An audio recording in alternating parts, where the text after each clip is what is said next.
Hello guys, সবার নিশ্চয়ই এতক্ষণে রাখি পরা হয়ে গেছে, কিন্তু আমার ছেলের পরানো হয়নি। তো মা ওকে রাখি পরাবে।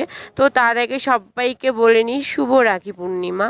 আর গাইস দেখো, তোমাদের পুচকুর তো নিজের কোনো দাদা দাদা বলছি সরি বোন নেই, দিদি নেই, যার জন্য ওকে কেউ রাখি পরানোর মতনই।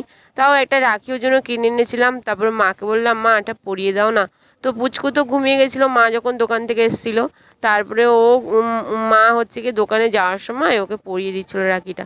একদিকে কষ্ট হচ্ছিল যে ওর নিজের যদি কেউ থাকতো নিশ্চয়ই পড়াতো, এখন তো কেউ নেই যে ওকে পড়াবে। এরকম একটা কষ্ট মনের মধ্যে হচ্ছিল। আবার একদিকে আনন্দ হচ্ছে, যাই হোক মা তো পরিয়ে দিল, কি হয়েছে। ওরও তো মা, দিদা দিদা মানে তো দিদির মতোই হয় বা বোনের মতো।